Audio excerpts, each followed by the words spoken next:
नमस्कार, मैं रविंद्र कुमार आर के स्टडी में आप सबका स्वागत करता हूं। आज के वीडियो में आप देखेंगे साइंस का प्रैक्टिस सेट 2 या केमिस्ट्री का प्रैक्टिस सेट 2 होगा, पार्ट 2 होगा। यह सेट साइंस का practice set Bihar DElEd exam 2023 को ध्यान में रख करके बनाया गया है। तो चलिए बिना देर किए हुए वीडियो को शुरुआत करते हैं। साइंस का प्रैक्टिस सेट, केमिस्ट्री का प्रैक्टिस सेट है, प्रैक्टिस सेट 2 है और चैप्टर है केमिस्ट्री में परमाणु संरचना एवं रासायनिक बंधन। तो चलिए वीडियो को शुरुआत करते हैं। पहला प्रश्न से देखिए, पहला प्रश्न है परमाणुवीय नाभिक किसने खोजा। परमाणुवीय नाभिक किसने खोजा, यानी परमाणु के नाभिक का खोज किसने किया, यह भी प्रश्न है होगा।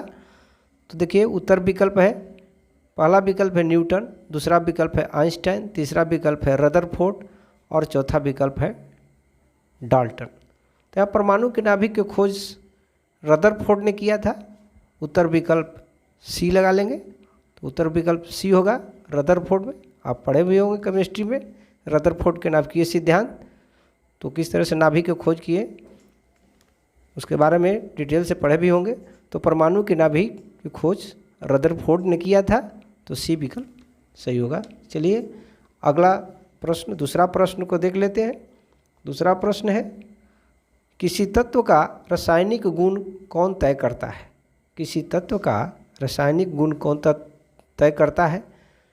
तो यहाँ देखिए उत्तर विकल्प में देखिए, पहला विकल्प ए विकल्प है प्रोटॉन की संख्या, बी विकल्प है इलेक्ट्रॉन की संख्या, सी विकल्प है न्यूट्रॉन की संख्या और डी विकल्प है उपयुक्त में सभी।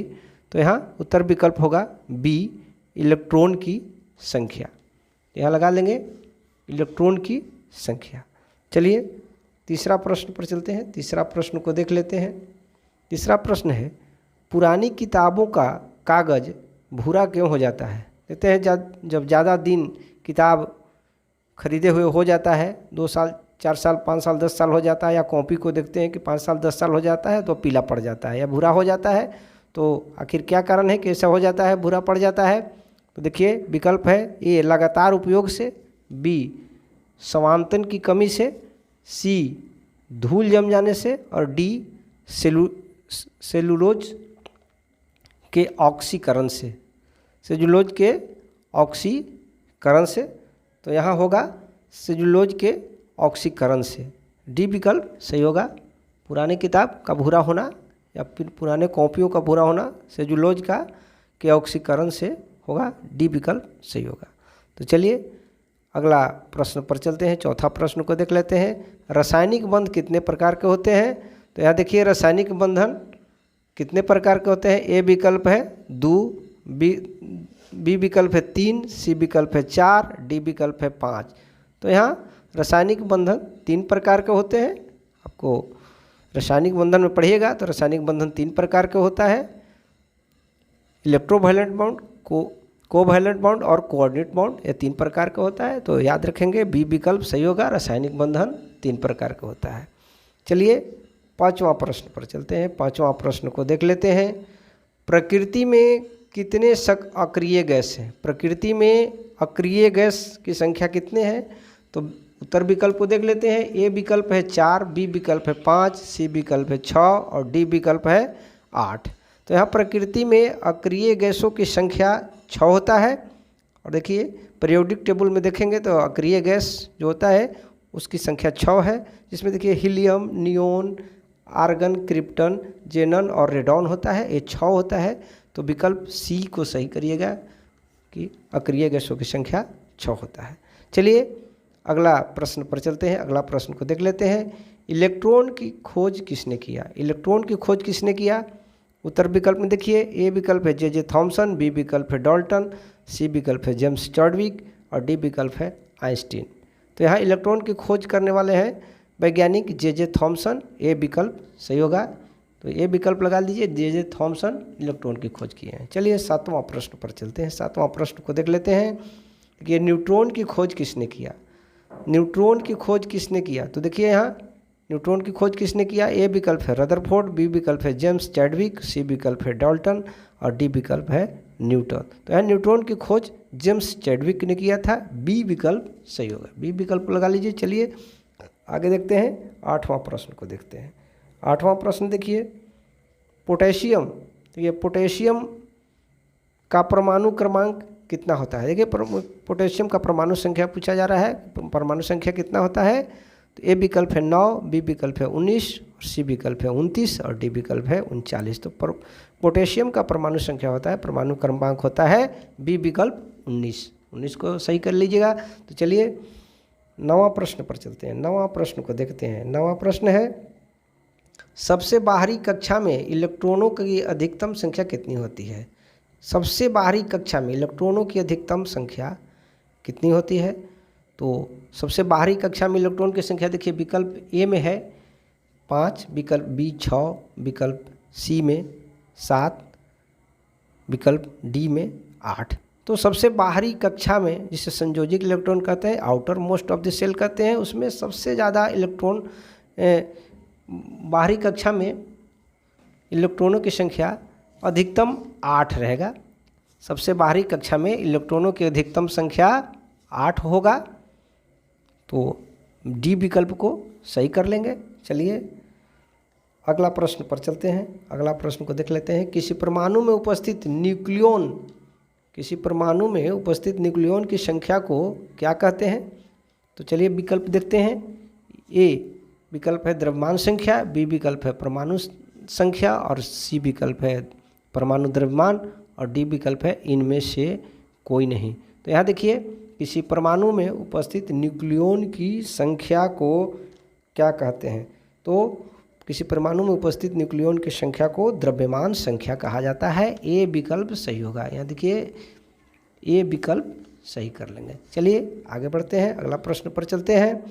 देखिए 11वां प्रश्न है, किसी तत्व की तुल्यांकी भार तथा संयोजकता का गुणनफल किसके बराबर होता है। किसी तत्व के तुल्यांकी भार तथा संयोजकता के गुणनफल किसके बराबर होता है। ए विकल्प है वाष्प घनत्व, बी विकल्प है सापेक्ष ताप, सी विकल्प है परमाणु भार और डी विकल्प है अणुभार। तो यहाँ आंसर होगा परमाणु भार। यहाँ होगा आंसर परमाणु भार, सी विकल्प सही होगा, सी विकल्प सही कर देंगे। चलिए अगला प्रश्न पर चलते हैं।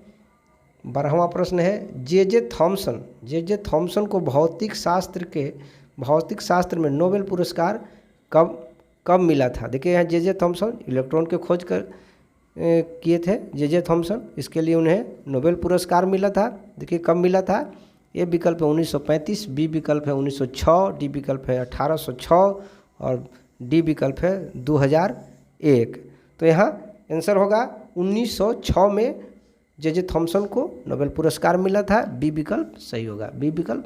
चलिए अगला प्रश्न पर चलते हैं। अगला प्रश्न को देख लेते हैं। 13वां प्रश्न, जब दो परमाणुओं के बीच आबंध बनता है तो प्रणाली यानी समुदाय की ऊर्जा पर क्या प्रभाव पड़ता है। देखिए यहाँ पर जब दो परमाणुओं के बीच आबंध बनता है तो प्रणाली यानी समुदाय की ऊर्जा पर क्या प्रभाव पड़ेगा। देखिए ए विकल्प है वर्धित होती है, बी विकल्प है घटती है, सी विकल्प है वैसी ही रहती है और डी विकल्प है बढ़ती और घटती है। तो यहाँ प्रभाव पड़ेगा घटती है। यहाँ उसमें होगा आंसर घटती है, बी विकल्प सही होगा। चलिए अगला प्रश्न पर चलते हैं। अगला प्रश्न को देखते हैं। 14वां प्रश्न, निम्नलिखित में से कौन अक्रिय गैस है। यहाँ देखिए निम्नलिखित में से कौन अक्रिय गैस है। अभी बताए थे पिछले प्रश्न में ही था कि कितने अक्रिय गैस है। तो 6 अक्रिय गैस है, हीलियम, नियोन, आर्गन, क्रिप्टन, जेनन और रेडॉन। इसमें से कोई एक होगा तो वही आंसर होगा। देखिए ए विकल्प है हीलियम, बी विकल्प है आर्गन, सी विकल्प है रेडॉन और डी विकल्प है ऑक्सीजन। यहाँ देखिए निम्नलिखित में से कौन अक्रिय गैस नहीं है। 3 गो अक्रिय गैस है विकल्प में और एक नहीं है। तो हीलियम, आर्गन और रेडॉन अक्रिय गैस है और ऑक्सीजन अक्रिय गैस नहीं है। तो डी ही सही होगा। यहाँ नहीं पूछ रहा है तो डी विकल्प सही होगा। चलिए 15वां प्रश्न पर चलते हैं। 15वां प्रश्न को देखते हैं। न्यूट्रॉन की खोज कब हुआ था? न्यूट्रॉन की खोज कब हुआ था? ए विकल्प 1833 ईस्वी में, बी विकल्प 1832 ईस्वी में, सी विकल्प 1933 ईस्वी में और डी विकल्प 1932 ईस्वी में। तो यहाँ देखिए न्यूट्रॉन की खोज कब हुआ था? तो न्यूट्रॉन की खोज 1932 ईस्वी में हुआ था। 1932 लगा देंगे, डी विकल्प सही होगा, डी विकल्प सही होगा। चलिए 16वां प्रश्न पर चलते हैं। 16वां प्रश्न को देख लेते हैं। 16वां प्रश्न है, इलेक्ट्रॉन जिन वृत्ताकार पथ में चक्कर लगाता है उसे क्या कहते हैं? इलेक्ट्रॉन परमाणु होता है, परमाणु के नाभिक होता है और नाभिक में प्रोटॉन और न्यूट्रॉन होते हैं और उसके चारों ओर वृत्ताकार पथ पर इलेक्ट्रॉन चक्कर लगाते रहता है। तो उस इलेक्ट्रॉन के चक्कर लगाने वाले पथ को क्या कहते हैं, उसी के बारे में जानते हैं। तो ए विकल्प कक्षा कहते हैं, बी विकल्प उपकक्षा, सी विकल्प नाभिक और डी विकल्प कक्षक। तो यहाँ आंसर होगा ए विकल्प कक्षा कहते हैं। इलेक्ट्रॉन जिन वृत्ताकार पथ में चक्कर लगाता है उसे कक्षा कहते हैं। ए विकल्प सही होगा। चलिए 17वां प्रश्न पर चलते हैं। 17वां प्रश्न को देख लेते हैं। 17वां प्रश्न, निम्नलिखित में से कौन सा परमाणु एटम का भाग नहीं है? निम्नलिखित में से कौन सा परमाणु का भाग नहीं है? तो ए विकल्प इलेक्ट्रॉन, बी विकल्प है प्रोटॉन, सी विकल्प है न्यूट्रॉन और डी विकल्प है फोटॉन। तो यहाँ देखिए परमाणु में कौन कौन से होते हैं? तो परमाणु के सबसे पहले परमाणु के नाभिक होते हैं जिसमें प्रोटॉन और न्यूट्रॉन होता है और उसके चारों तरफ इलेक्ट्रॉन चक्कर लगाते रहता है। तो ये तीनों होता है परमाणु में, लेकिन फोटॉन है वो परमाणु में नहीं होता है, यानी डी विकल्प जो फोटॉन है वो परमाणु का भाग नहीं है, यही सही होगा। तो चलिए 18वां प्रश्न पर चलते हैं। 18वां प्रश्न को देख लेते हैं। 18वां प्रश्न है, एक ही तत्व के परमाणु जिनके परमाणु संख्या समान किंतु द्रव्यमान संख्या भिन्न भिन्न होती है वो क्या कहलाती है? एक ही तत्व के वे परमाणु जिनके परमाणु संख्या समान किंतु द्रव्यमान संख्या भिन्न भिन्न होती है वो क्या कहलाती है? तो देखिए उत्तर विकल्प में देखिए पहला है ए विकल्प है समस्थानिक, बी विकल्प है संभारिक, सी विकल्प है समन्यूट्रॉनिक और डी विकल्प है सम इलेक्ट्रॉनिक। तो यहाँ देखिए एक ही तत्व के परमाणु संख्या जिसकी परमाणु संख्या समान और परमाणु द्रव्यमान भिन्न भिन्न होता है उसे समस्थानिक कहते हैं। अंग्रेजी में कहें तो आइसोटोप कहेंगे। ए विकल्प सही होगा। यहाँ देखिए बी विकल्प में संभारिक है। समस्थानिक संभारिक में थोड़ा सा अंतर और समन्यूट्रॉनिक में थोड़ा सा अंतर है। समस्थानिक में ही है कि परमाणु संख्या समान होगा और परमाणु द्रव्यमान में अंतर होगा। संभारिक में उल्टा होगा, परमाणु द्रव्यमान समान होगा और परमाणु संख्या में अंतर होगा। उसी तरह से समन्यूट्रॉनिक में देखिए परमाणु संख्या और परमाणु द्रव्यमान दोनों भिन्न होंगे लेकिन उसमें उपस्थित न्यूट्रॉन की संख्या समान होंगे तो उसको समन्यूट्रॉनिक कहेंगे, यानी समस्थानिक यानी आइसोटोप। ये सही विकल्प होगा।